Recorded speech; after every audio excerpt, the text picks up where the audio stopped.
going on, everybody? It's your boy, King Kaif, back in your life with another NBA basketball breakdown and prediction videos.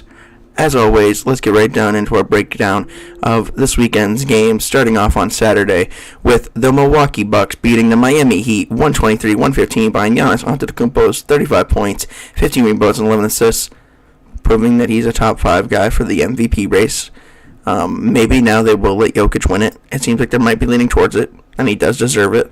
But we'll see how that works out. In our next game, we have the OKC Thunder beating the Houston Rockets 153-121 behind Shai Gilgeous-Alexander's 42 points, 6 assists, 3 steals, and 2 blocks. Great win from them. They are 25-27. Couple more games, couple more wins. Maybe they get above 500. We'll see. In our next game, we have the Denver Nuggets beating the Atlanta Hawks 128-108 behind Jamal Murray's 41 points, 5 rebounds, 7 assists, 7 3-point makes. The guy that I thought was the better player, especially when it came to the bubble, he was like leading that team, and then he got injured, and now he's back to doing what he should be doing, leading that team. I mean, it's still Jokic's team, but he's chipping in now, and he's starting to look like the Jamal Murray of old, so the league is on notice. In our next game, we have the New Orleans Pelicans beating the LA Lakers 131-126 behind Brandon Ingram's 35 points, 5 rebounds, 4 assists. The next Kevin Durant. He's got the length, he's got the shooting ability. He'll be great for years to come. In our next game, we have the LA Clippers beating the New York Knicks 134-128 behind Kawhi Leonard's 35 points, 5 rebounds, and 4 steals. He'll get to usher in that new team in Dallas with Kyrie Irving and Luka Doncic.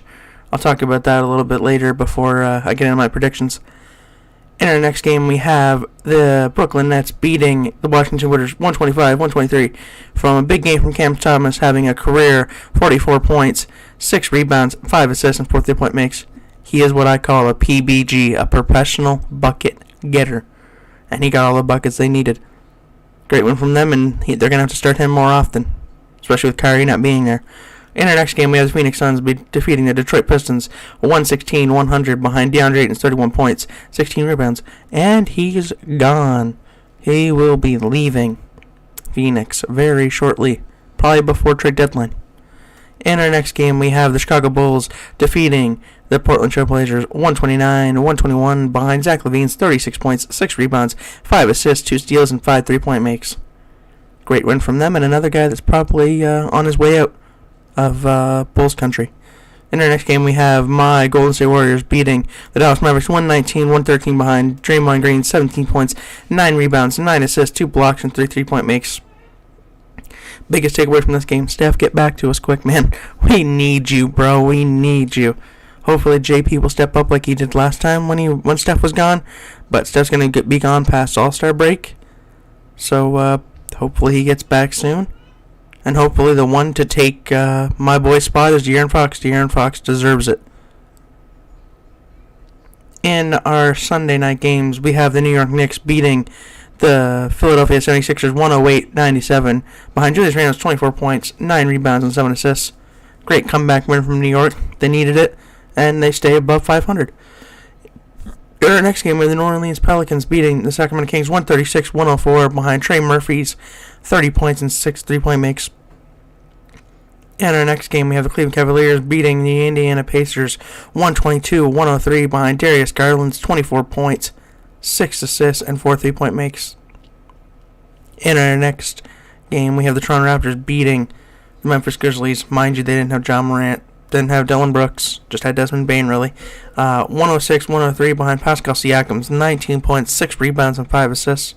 Great win from Toronto, trying to scratch and claw their way to 500 and above. We'll see if they can do it. In our next game, we have the Timberwolves beating the Denver Nuggets 128-98 behind D'Angelo Russell's 18 points, 10 assists, and 3 3-point makes. Mind you, they didn't have Jamal Murray, they didn't have Nikola Jokic. If they did, different story. In our last and final game, we have the Orlando Magic beating the Charlotte Hornets 119-113 behind Wendell Carter Jr.'s 20 points and 12 rebounds. Now, before I get into these predictions, Kyrie Irving to the Dallas Mavericks is huge. Luka has another player that knows what to do with that ball, and I think when it comes to a clutch situation, I would say Kyrie Irving. He's just proven himself more in the clutch than Luka, but that is going to be a great 1-2 punch I heard all the teams' packages, like the Suns even offered up DeAndre Ayton and Chris Paul. The Lakers offered Russell Westbrook, and their 2 picks wasn't enough. But this is going to be a great 1-2 punch. We should be able to see Kyrie Irving Wednesday against the Clippers. That'll be a great game, but I digress. Let's get into our Monday night slate. Starting off with the Kings taking on the Rockets. It's simple as this. It's the Kings, and it's not close. I'll take the Kings here in this next one, since Mavericks get rid of most of their guys for right now, and they're still waiting on Kyrie. Luka will be there, but what will the other guys really do? I'm going to take the Jazz here in an upset. The Jazz have all their guys there. They know what they're going to get. Mavericks, you don't know what you're going to get now without Dorian Finney-Smith and Spencer Dinwiddie. That's the guy I feel worse for, Spencer Dinwiddie. He was just traded from the Nets. Now he's traded back to the Nets. It's like, get back over there. What are you doing over here? In our next game, we have the Thunder taking on my Warriors. My Stephalus Warriors. I just hope we get a win here. It's at home. We have a good shot here, but I ain't sleeping on GA and those Thunder boys. He could go for frickin' 40, 50, whatever he wants, really. Hopefully JP shows up in the starting lineup, and hopefully he puts on a big performance. Hopefully Clay hits his shots. Draymond brings that defensive, intensity. But moving on. This would have been a great game if Kyrie was still there and Katie was there, but this is a burning dumpster fire. I'm going to take the Clippers here. I think the Clippers get it done easily, handedly. Then they were able to come back against the Wizards, but the Clippers are no Wizards. They're better. Especially if Kawhi and PG play, this is going to be over before the first quarter even ends. In our next game, we have the Spurs going to take on the Bulls. I'm going to take the Bulls here.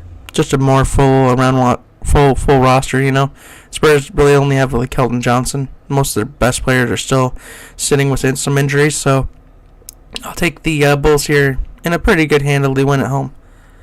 I'm going to take the Bucks on the road. I think that there's too much size. It's going to be Giannis' paint presence versus Damian Lillard's 3-ball. This should be possibly the game of the night, but I'm going to take the Bucks there. In our next game, we have the Celtics taking on the Pistons. It's the Celtics. It's a blowout. Pistons have a chance early if they want to keep it interesting. That's the only chance they're going to get. But we'll see. In our last and final game, we have the Cavaliers going to take on the Wizards. I'm going to take the Cavs here. I think this will be close because the Wizards have been playing some great basketball as of late.